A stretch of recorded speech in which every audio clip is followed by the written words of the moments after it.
के पहले paperless budget के लिए प्रदेश के वित्त मंत्री श्री सुरेश खन्ना जी और उनकी पूरी टीम का मैं हृदय से अभिनंदन करता हूं। मुझे प्रसन्नता है कि आज से हमारी कैबिनेट भी ई कैबिनेट हो गई है। आज प्रातःकालीन सत्र में हमारा बजट पूर्व जो कैबिनेट की बैठक आयोजित हुई थी वह भी ई कैबिनेट थी और ई कैबिनेट के साथ ही आज आपने पेपरलेस बजट को पहली बार देखा है। मैं इसके लिए उन्हें बधाई देता हूं और आप सबको भी आपने इसका आनंद लिया होगा, इसके लिए भी आप सबको मैं बधाई देता हूं। मित्रों, एक लोक कल्याणकारी, विकासोन्मुख, सर्वसमावेशी बजट के लिए मैं वित्त मंत्री, वित्त राज्य मंत्री श्री संदीप सिंह, प्रदेश की अपर मुख्य सचिव वित्त और वित्तायुक्त श्रीमती राधा एस चौहान तथा वित्त विभाग की उनकी पूरी टीम को हृदय से बधाई देता हूं। यह बजट सबका साथ, सबका विकास तथा सबके विश्वास की उत्कृष्ट लोकतांत्रिक भावना से परिपूर्ण प्रदेश के तीव्र धारणीय एवं सर्वसमावेशी विकास के लिए मील का पत्थर साबित होगा। वैश्विक महामारी कोरोना के मध्य देश के सबसे बड़े राज्य के लिए यह बजट एक नई आशा, एक नई ऊर्जा और उत्तर प्रदेश की नई संभावनाओं को उड़ान देने का एक माध्यम बनेगा। खासतौर पर हर घर को नल, हर घर को बिजली, हर गांव में सड़क और हर गांव को डिजिटल बनाने के संकल्प के साथ ही हर खेत को पानी और हर हाथ को काम देने का संकल्प इस बजट में निहित है। यह बजट प्रदेश के गांव, गरीब, किसान, नौजवान, महिलाएं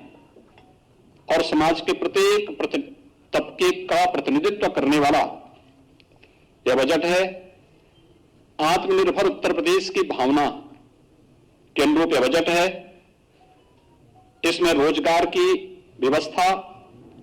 सभी वर्गों के उत्थान का इरादा, वंचितों, शोषितों एवं युवाओं के सुंदर भविष्य की रूपरेखा और उत्तर प्रदेश के नव निर्माण की संरचना भी इस बजट में निहित है। मैं इस शानदार बजट के लिए वित्त मंत्री जी को और अपर मुख्य सचिव वित्त और वित्तायुक्त जी को हृदय से बधाई देता हूं। प्रदेशवासियों को इतने शानदार बजट के लिए अपनी शुभकामनाएं भी देता हूं। बजट से जुड़ी हुई जो कुछ महत्वपूर्ण बातें हैं उनमें हम सब जानते हैं कि बजट का आकार इस बार 5,50,270.78 करोड़ रुपए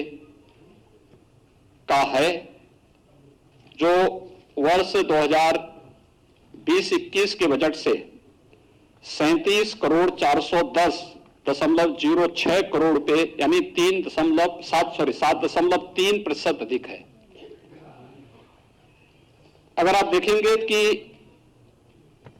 कोविड-19 के दौरान भी वित्तीय अनुशासन को बनाए रखते हुए प्रदेश के इंफ्रास्ट्रक्चर के डेवलपमेंट के साथ साथ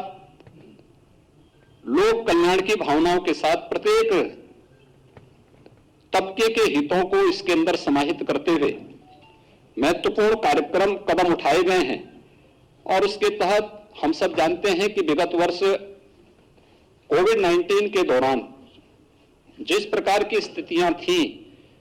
उन स्थितियों में हम इस बारे में अच्छी तरह जानते हैं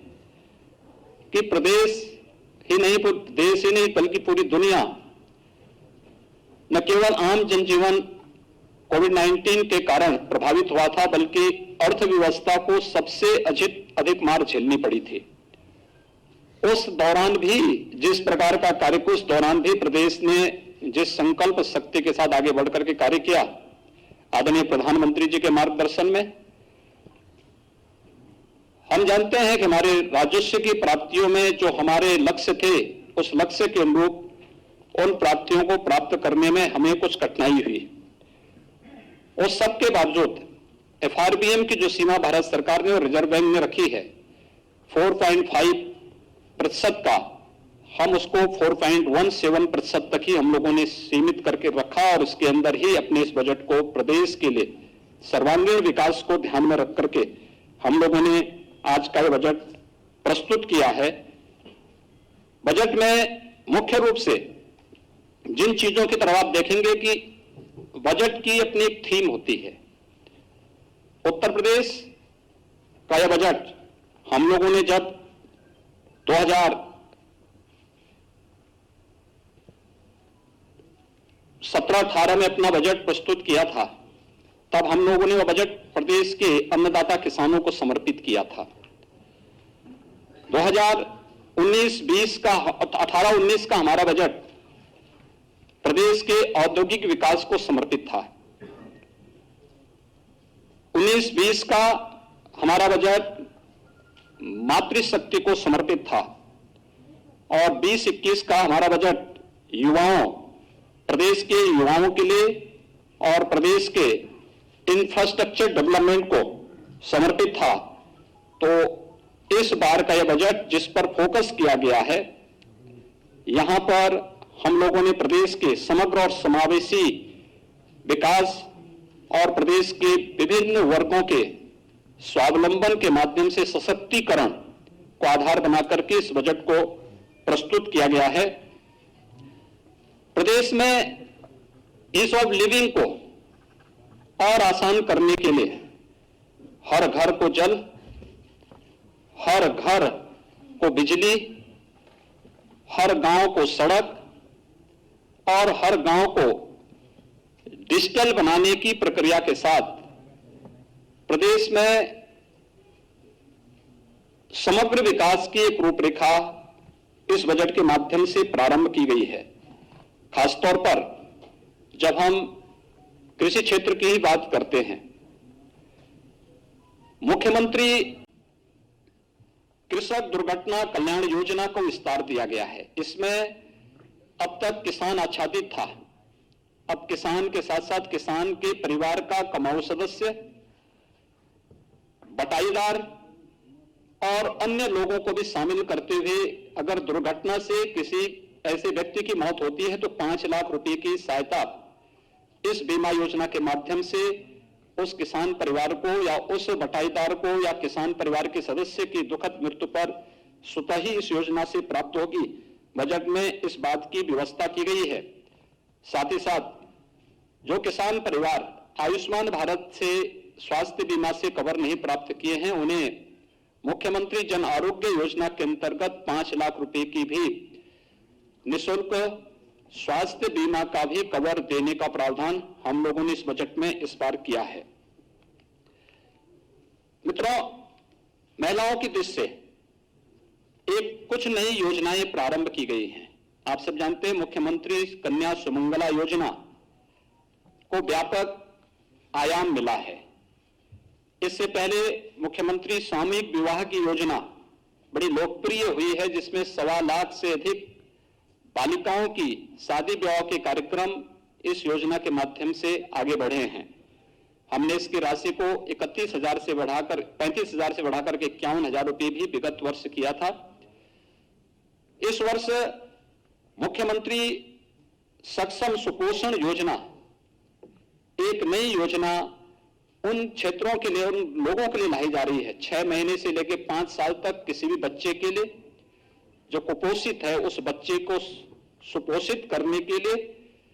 या जो बालिकाएं स्कूल नहीं जा पाती हैं 11 से 14 साल तक की उन बालिकाओं के लिए जो एनीमिया से पीड़ित हैं उनके लिए भी इस बजट में एक प्रावधान किया गया है। दूसरा, एक बहुत अच्छी योजना महिला सशक्तिकरण की दिशा में प्रारंभ की जा रही है और यह है महिला सामर्थ्य योजना। यह महिला सामर्थ्य योजना हम लोगों ने वर्ष 2019 में झांसी बुंदेलखंड में बलेनी मिल्क प्रोड्यूसर का वहां पे प्रारंभ किया था भारत सरकार के सहयोग से। आप आश्चर्य करेंगे, एक वर्ष में इस योजना के साथ जुड़ी हुई महिलाओं ने 46 करोड़ रुपए का इनका टर्नओवर था और 2 करोड़ का नेट प्रॉफिट इस महिला स्वयंसेवी समूह को वहां पे प्राप्त हुआ था। ऐसे नए स्वयंसेवी समूह और इनके माध्यम से दुग्ध क्षेत्र में एक नई क्रांति लाने के लिए प्रदेश ने महिला सामर्थ्य योजना प्रदेश के अंदर प्रस्तावित की है और इस योजना के अंतर्गत हम लोग यहां पर प्रदेश के अंदर इसके लिए भी 200 करोड़ रुपए की व्यवस्था प्रारंभ की गई है। इसके अलावा प्रदेश के अंदर हम लोगों ने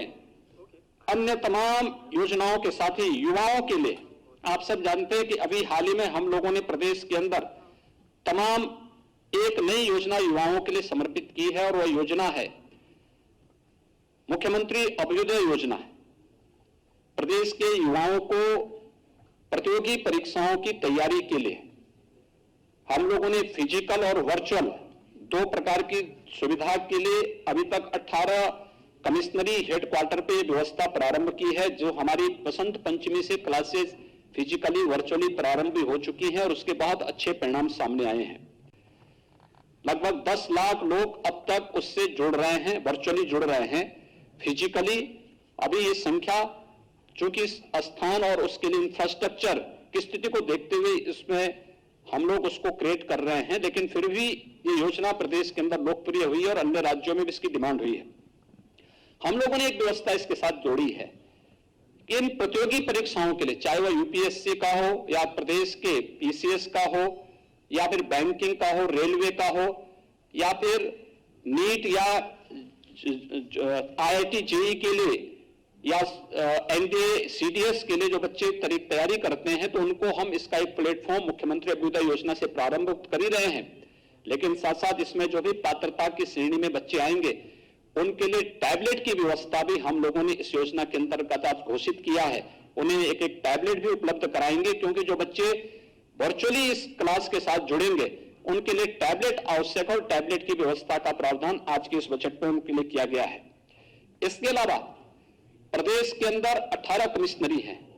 हमारे पास लखनऊ में देश का पहला सैनिक स्कूल है, 3 अन्य सैनिक स्कूल प्रस्तावित निर्माणाधीन है, एक गोरखपुर में प्रस्तावित है। लेकिन इस सब के बावजूद हमारे कुछ कमिश्नरी ऐसे हैं, 18 कमिश्नरी है और 18 कमिश्नरी में से जो कमिश्नरी शेष बची हैं जिनमें कोई सैनिक स्कूल नहीं, उसमें एक एक सैनिक स्कूल को भी हम लोगों ने आज प्रस्तावित किया है कि एक एक सैनिक स्कूल उस कमिश्नरी के अंदर किसी एक जनपद में स्थापित करने की कार्य योजना हम इसके साथ बनाएंगे। संस्कृत पढ़ने वाले बच्चों के लिए, उनके लिए सबसे बड़ी समस्या होती है कि उनकी लॉजिंग और फूडिंग की व्यवस्था नहीं हो पाती है, जिससे विद्यालयों में भी उपस्थिति नहीं रहती है और साथ साथ स्वाभाविक रूप से बच्चे नहीं आ पाते हैं तो विद्यालयों में भी उपस्थिति कम रहती है और उन बच्चों के सामने भी। अब हम लोगों ने व्यवस्था प्रारंभ की है। बजट में एक प्रावधान कर दिया गया कि जिन आश्रमों में सुविधा होगी तो गुरुकुल पद्धति से अगर वे लॉजिंग की व्यवस्था करेंगे तो उनकी लॉजिंग और फूडिंग के लिए सरकार इसके लिए व्यवस्था करेगी और इसमें हम गुरुकुल पद्धति को पुनर्जीवित करने के लिए संस्कृत पाठ्यक्रम को और मजबूती से आगे बढ़ाने के उन बच्चों की लॉजिंग और फूडिंग की सुविधा के लिए सरकार इसमें सहयोग करेगी और ये कार्यक्रम आगे बढ़ेंगे। प्रदेश के अंदर खेलकूद और खेल विकास और खेलकूद के लिए भी प्रोत्साहन के लिए प्रदेश सरकार ने व्यवस्था की है। हम लोगों ने प्रदेश के अंदर पहले से हमारी योजना चली, हर गांव में खेल का मैदान होना चाहिए। खेल के मैदान के साथ साथ ओपन जिम की स्थापना भी वहां पर हो जिससे बच्चों के अंदर अपने स्वास्थ्य के प्रति एक नई जागरूकता पैदा हो सके। यह कार्य हम प्रारंभ कर रहे हैं। पीआरडी के भी सशक्तिकरण करने की दिशा में भी एक कार्यक्रम बनाए जा रहे हैं और प्रदेश के अंदर एक व्यवस्था कि जिस कमिश्नरी में कोई राज्य विश्वविद्यालय हमारा अभी नहीं है, 3 राज्य विश्वविद्यालय हमारे वर्तमान में प्रस्तावित हैं, एक सहारनपुर में, दूसरा अलीगढ़ में, तीसरा आजमगढ़ में। इसके अलावा जिस कमिश्नरी में कोई राज्य विश्वविद्यालय नहीं होगा वहां पर हम एक नए राज्य विश्वविद्यालय की स्थापना वहां पर हम लोग करेंगे। इस दिशा से एक बड़ा कार्यक्रम, इस बड़ी घोषणा भी इस बजट में की गई है। इसके साथ ही प्रदेश के अंदर हमारे 69 जनपद ऐसे हैं जिन 69 जनपदों में कोई ना कोई हमारा मेडिकल कॉलेज है, गवर्नमेंट का हो या प्राइवेट क्षेत्र का मेडिकल कॉलेज वहां पर है और बेहतरीन स्वास्थ्य की सुविधा वहां पर उपलब्ध होती है। जिन क्षेत्रों में कोई मेडिकल संस्थान है, मेडिकल कॉलेज नहीं, जिन जनपदों में ऐसे 16 जनपद हैं, उन 16 जनपदों में भी पीपीपी मोड में हम लोग नए मेडिकल कॉलेज स्थापना के लिए सहयोग करेंगे। इसकी पॉलिसी हमारी तैयार हो चुकी है और बजट में इसकी घोषणा कर दी गई है। ये प्रदेश के अंदर हेल्थ इंफ्रास्ट्रक्चर की स्ट्रेंथनिंग के लिए एक बहुत बड़ी घोषणा है और ये प्रदेश की स्वास्थ्य सुविधाओं को और बेहतर बनाने में इससे काफी मदद मिलेगी। प्रदेश के अंदर हम लोगों ने कोरोना कालखंड में इस बात को देखा होगा कि प्रदेश के अंदर संगठित और असंगठित क्षेत्र के श्रमिकों के सामने किस प्रकार की समस्याएं खड़ी होती हैं। कोरोना जैसी महामारी के दौरान सारी व्यवस्था अस्त व्यस्त सी हो गई और बड़े पैमाने पर लोगों ने पलायन का रास्ता अपनाना प्रारंभ किया था। उस समय हम लोगों ने फ्री में राशन, भरण पोषण भत्ता और उनके आवागमन की व्यवस्था को सुनिश्चित करने का कार्य किया था। इस बार हम लोगों ने व्यवस्था की है कि संगठित और असंगठित क्षेत्र के मजदूरों को हम श्रम विभाग की योजनाओं से उन्हें आच्छादित करते हैं, जिनके लिए हम लोगों ने विगत वर्ष 18 अटल आवासीय विद्यालय उनके बच्चों के लिए प्रारंभ करने की कार्रवाई प्रारंभ की है। वर्तमान में उनकी पे कार्रवाई तेजी से चल रही है, जिसमें हम उन सभी बच्चों को जिनके रजिस्टर्ड श्रमिक हैं उनके बच्चों को ला करके 6 से 12वीं तक की और आवश्यकता पड़ेगी उससे आगे की भी व्यवस्था हम करेंगे। ढेर सारी योजनाएं उनके लिए हम पहले से चला रहे हैं। श्रम विभाग के द्वारा ही उन्हें हम न केवल उन लोगों को वहां पे हम लोगों ने पहले से ही स्वास्थ्य बीमा की बल्कि सामाजिक सुरक्षा की गारंटी भी वहां पर उपलब्ध कराई है। पहली बार असंगठित क्षेत्र के उन मजदूरों के लिए जिनकी संख्या अगर अकेले प्रदेश के अंदर ही हम देखेंगे लगभग 1 करोड़ से अधिक है। 40 लाख प्रवासी कामगार और श्रमिक तो केवल प्रदेश में ही आए थे कोरोना कालखंड में। इसके अलावा एग्रीकल्चर के क्षेत्र में काम करने वाले, ठेला, खोमचा, रेहड़ी लगाने वाले, पल्लेदार, कुली, ये जितने भी हैं ये असंगठित क्षेत्र के वे लोग हैं जिनका कोई पुरसा हल नहीं। प्रदेश सरकार ने एक व्यवस्था की है कि असंगठित क्षेत्र के हर व्यक्ति को हम लोग उनका रजिस्ट्रेशन की कार्रवाई करने जा रहे हैं और उन सभी को 2 लाख रुपए की सामाजिक सुरक्षा की गारंटी प्रदेश सरकार उन्हें उपलब्ध कराएगी। और साथ साथ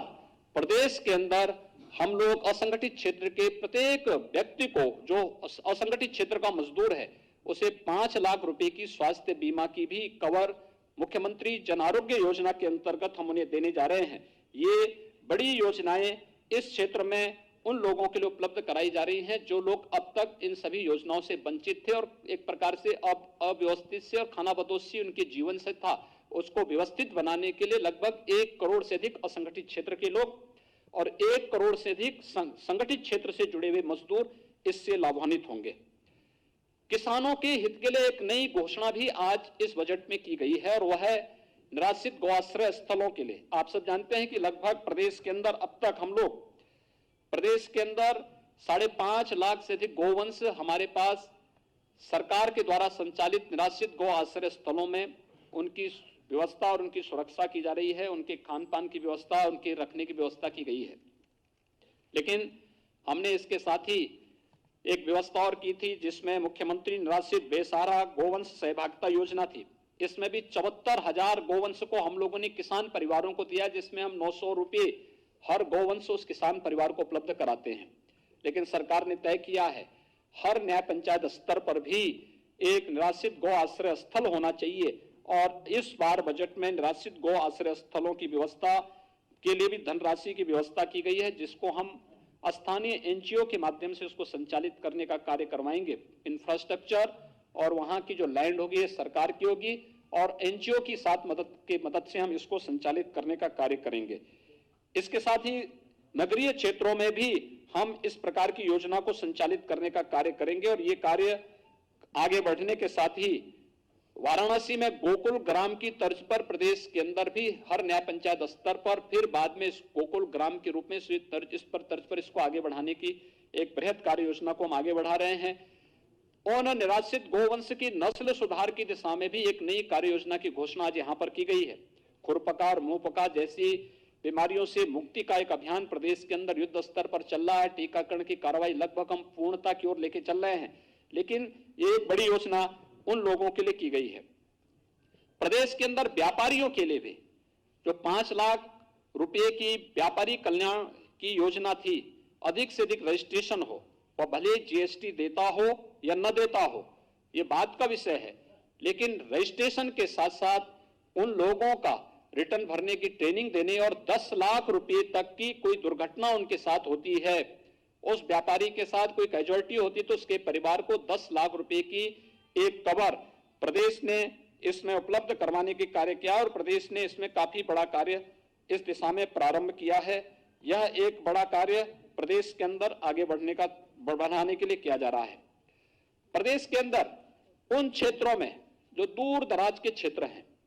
वहां पे टेलीमेडिसिन के लिए और टेली कंसल्टेशन के लिए भी पर्याप्त व्यवस्था बजट में इस बार की गई है और इस व्यवस्था के माध्यम से हम लोग काफी बड़े स्तर पर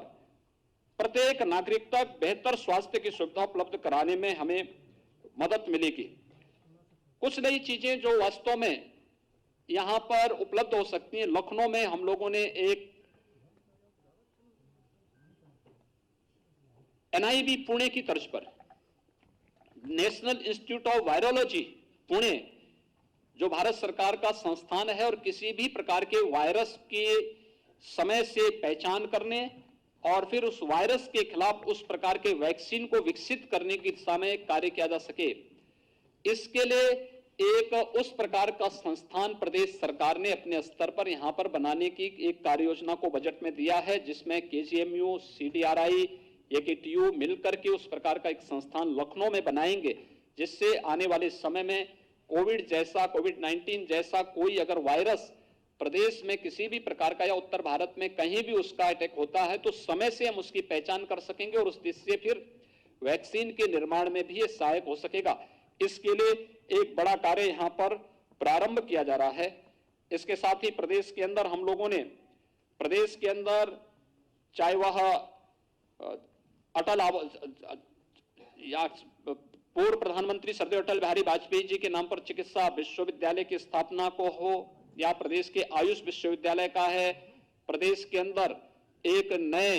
हम लोगों ने यहाँ पे विधि विश्वविद्यालय का लॉ यूनिवर्सिटी प्रयागराज में बनाने की कार्रवाई को भी हम लोगों ने इस बजट का हिस्सा बनाया है। तो साथ ही साथ केजीएमयू में institute of virology and infectious disease के साथ ही एक एसजीपीसीआई के लिए भी एक डायबिटीज रेटिनोपैथी की एक नई घोषणा इस बजट में की गई है, जो स्वास्थ्य क्षेत्र में एक उच्च स्तरीय बेहतरीन सुविधा यहां पर उपलब्ध कराने की दिशा में एक नया कार्य यहां पर उपलब्ध कराने में काफी मदद करेगा। मित्रों, जल जीवन मिशन हर घर नल पहुंचाने की योजना। जल जीवन मिशन प्रारंभ होने के समय उत्तर प्रदेश का आच्छादन 2% से कम था और आज इसको हम तेजी से आगे बढ़ा रहे हैं और इसलिए व्यापक कार्य योजना। हमारा यह मानना है कि अगर व्यक्ति को शुद्ध पेयजल उपलब्ध हो जाए तो आधी से अधिक बीमारी उसकी दूर हो जाती है। हम लोगों ने पूर्वी उत्तर प्रदेश में आदरणीय प्रधानमंत्री जी के मार्गदर्शन में, उनकी प्रेरणा से इंसेफ्लाइटिस की समस्या का समाधान करने में काफी बड़ी मदद हमें मिली है। इसमें हमारे 2 आधार थे। एक था स्वच्छ भारत अभियान, हर परिवार के पास एक शौचालय उपलब्ध कराना, और दूसरा था शुद्ध पेयजल की आपूर्ति। 38 जनपदों में प्रतिवर्ष 1200 से 1500 जिन बच्चों की मौत होती थी, 1 से 15 वर्ष तक के बच्चों की लगभग 1200 से 1500 मौतें प्रतिवर्ष होती थी। पिछले 4 वर्ष के दौरान अंतर विभागीय समन्वय के माध्यम से हम लोगों ने एक जो प्रयास प्रारंभ किया, उसका परिणाम है बीमारी में 75% नियंत्रण करने और मौत पर 95% तक नियंत्रण करने में हमें सफलता प्राप्त हुई है। एक बड़ी सफलता इसमें प्राप्त हुई है और अब उसी दिशा में नए प्रयास प्रारंभ करने के लिए हर घर नल की इस योजना को भी हम, जिससे प्रदेश के अंदर बुंदेलखंड का क्षेत्र हो, बिंद का क्षेत्र हो, आर्सेनिक, फ्लोराइड या खारा पानी की समस्या से जो क्षेत्र जूझ रहे हैं या जहां पे अन्य समस्याएं हैं, उन सभी को ग्रामीण और शहरी दोनों के लिए लगभग 17,000 करोड़ रुपए की बड़ी व्यवस्था बजट में की गई है, जिससे हर एक व्यक्ति को शुद्ध पेयजल की आपूर्ति हम कर सकेंगे। और केवल योजना लागू ही नहीं होना, बल्कि इस योजना को सस्टेनेबल बनाने के लिए जो इस योजना के साथ जुड़ेगा उसको 10 वर्षों तक उस योजना की देखभाल करने की भी जिम्मेदारी लेनी है। ये इसके साथ जोड़ा जा रहा है, इसलिए एक बड़ा कार्य इसमें ग्रामीण और शहरी क्षेत्रों के साथ इसको जोड़ने का प्रयास प्रारंभ किया गया है। प्रदेश में नगरीय क्षेत्रों का दायरा बढ़ा है। पहले हमारे पास कुल 653 नगर निकाय थे, आज ये बढ़ करके इनकी संख्या लगभग 734 के आसपास इनकी संख्या पहुंच रही है। एक बड़ी संख्या इनकी बढ़ रही है, तो शहरी क्षेत्रों में भी नागरिकों के जीवन स्तर में सुधार करने के लिए 10 स्मार्ट सिटी भारत सरकार ने घोषित की थी। राज्य सरकार के साथ मिलकर के जो 7 अन्य नगर निगम थे, उन्हें राज्य सरकार अपने खर्चे पर स्मार्ट सिटी के रूप में डेवलप करने जा रही है और राज्य सरकार के खर्चे पर उनका यहां पर विस्तार, उनको स्मार्ट सिटी के रूप में विकसित करने की एक कार्य योजना प्रदेश सरकार ने यहां पे प्रारंभ की है। इसके साथ ही 60 शहर हमारे ऐसे हैं जो अमृत योजना से आच्छादित हैं। वहां पे पेयजल के साथ साथ सीवर आदि की व्यवस्था के आगे बढ़ाने के साथ ही ग्रामीण और शहरी क्षेत्रों में आवास की सुविधा उपलब्ध कराने और शेष अन्य लोगों के लिए एफोर्डेबल हाउसिंग की स्कीम, जिनके पास अपने स्वयं की लैंड नहीं लेकिन वे शासन की आवासीय सुविधा से लाभान्वित हो सकेंगे, एफोर्डेबल हाउसिंग की स्कीम के साथ हम लोगों ने इस कार्यक्रम को आगे बढ़ाने का कार्य किया है और ये बहुत अच्छे ढंग से प्रदेश के अंदर ये चीजें आगे चल रही हैं। प्रदेश के अंदर हम लोगों ने औद्योगिक विकास के क्षेत्र में ईज ऑफ डूइंग बिजनेस में उत्तर प्रदेश की रैंकिंग में जो सुधार हुआ है, देश ने भी दुनिया ने भी उसको सराहा है। 2016 में उत्तर प्रदेश 14वें स्थान पे था, 2017 में उत्तर प्रदेश 12वें स्थान पर आया और आज उत्तर प्रदेश दूसरे स्थान पर है। ये प्रदेश ने जो रिफॉर्म किए हैं, हम लोगों ने हर एक फील्ड में काफी सुधार किए हैं, जिससे देश के अंदर सबसे अच्छे गंतव्य के रूप में प्रदेश बना है। इस दौरान आपने देखा होगा, देश कोरोना कालखंड के दौरान जब हर जगह अव्यवस्था थी, लोग अपने को नहीं संभाल पा रहे थे, तब हम कोरोना प्रबंधन की बेहतरीन उदाहरण भी प्रस्तुत कर रहे थे इतने बड़े प्रदेश में। लेकिन साथ साथ हम लोगों ने प्रदेश के अंदर बहुत सारे ऐसे उदाहरण भी प्रस्तुत किए जिसमें देश का पहला डिस्प्ले यूनिट उत्तर प्रदेश में आया है और यह चीन से आया है। ये निवेश चीन से उत्तर प्रदेश में आया, जिसमें लगभग 5,000 करोड़ रुपए का निवेश होने जा रहा है। प्रदेश में डाटा सेंटर पार्क की स्थापना के लिए 6,000 करोड़ रुपए की एक कार्य योजना क्रियाशील हो चुकी, यानी इसमें कार्य प्रारंभ हो चुका है। प्रदेश के अंदर ऐसे ही अभी आइका का एक 5,500 करोड़ रुपए के नए निवेश को लेकर के भी जो जिनका सर्विस सेक्टर में बहुत बड़ा रोल है, उन पर उनके द्वारा यहां पर एक नए निवेश को यहां पे प्रारंभ किया गया है। ये इसलिए संभव हो पाया है क्योंकि हम लोगों ने इस फील्ड में जो कार्य किए हैं उसके माध्यम से इसमें काफी इससे संभावनाएं इससे आगे बढ़ी हैं। प्रदेश के अंदर हम लोगों ने निवेश की संभावनाओं को आगे बढ़ाने के लिए सुरक्षा का एक माहौल दिया है। अपराध की प्रकृति समय के अनुरूप बदली है और प्रदेश सरकार ने इस चीज को सुनिश्चित किया है, बजट में हमने इसका प्रावधान किया है कि प्रदेश का पहला फॉरेंसिक एक इंस्टीट्यूट यहां पे हम लोग लखनऊ में स्थापित करने जा रहे हैं। इसके साथ ही यहां पे एक सेंटर ऑफ एक्सीलेंस भारत सरकार की मदद से हम लोग यहां पर लखनऊ में ही स्थापित करने जा रहे हैं। प्रदेश के सभी रेंज स्तर पर 18 रेंज है पुलिस के, 18 रेंज स्तर पर 18 फॉरेंसिक लैब जो लेवल 2 और लेवल 3 की हैं, इन्हें वहां पर स्थापित करने के लिए भी हम लोगों ने बजट का प्रावधान किया। तेजी से इस पे कार्य चल रहा है।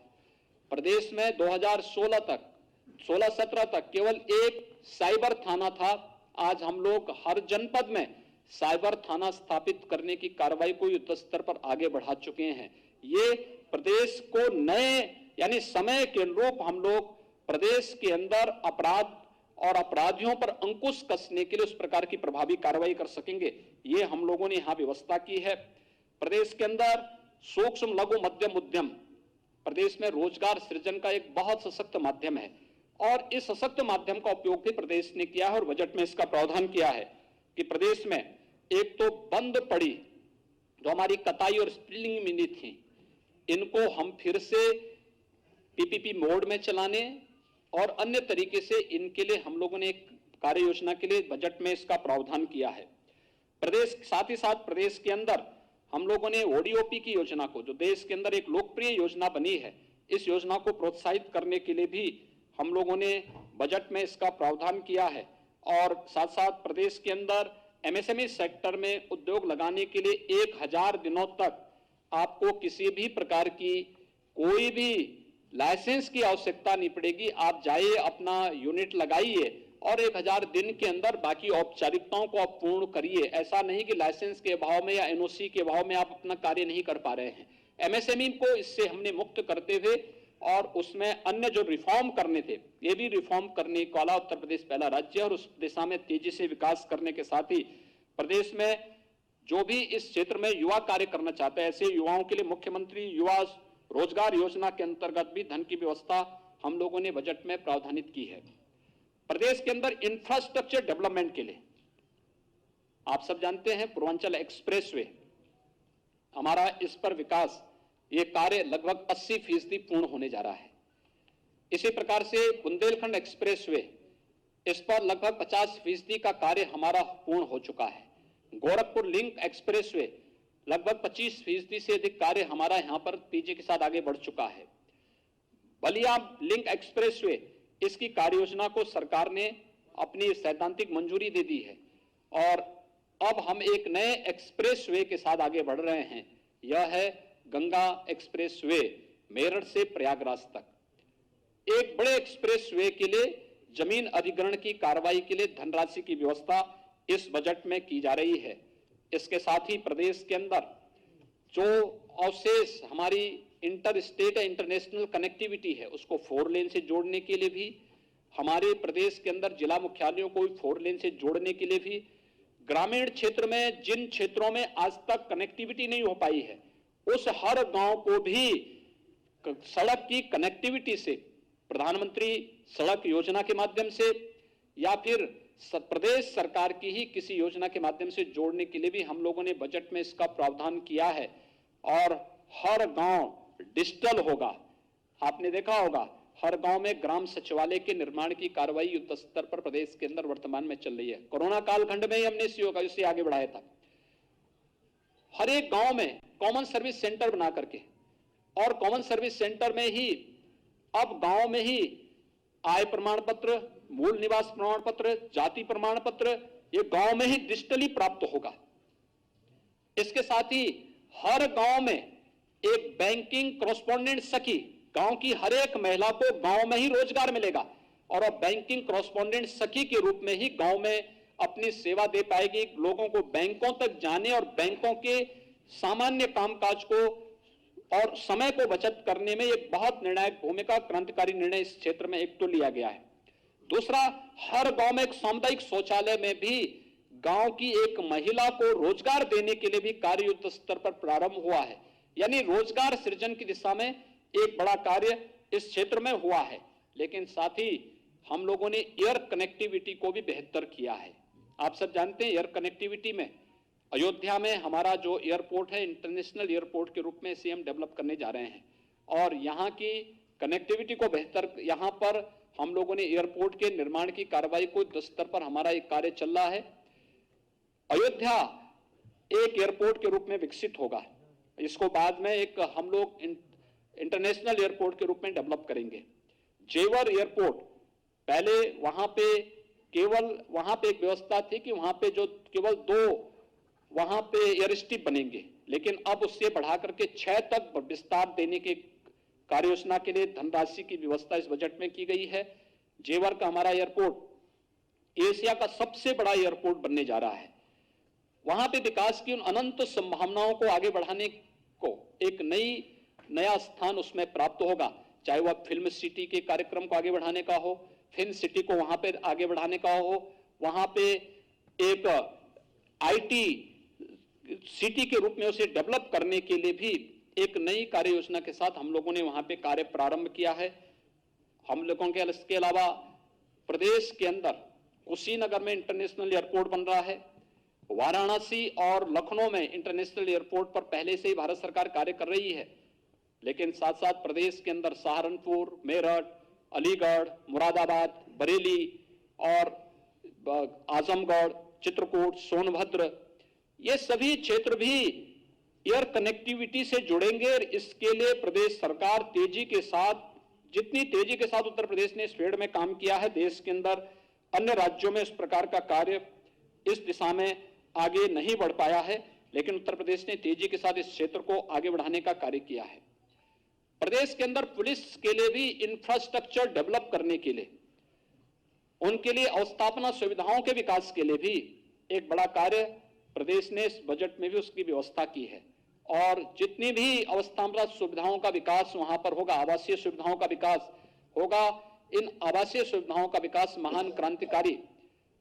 शहीद रोशन सिंह के नाम पर हर पुलिस लाइन में, हर पुलिस थाना में और हर एक पुलिस चौकी में यह अवस्थापना जो सुविधाओं का विकास, आवासीय सुविधाओं का विकास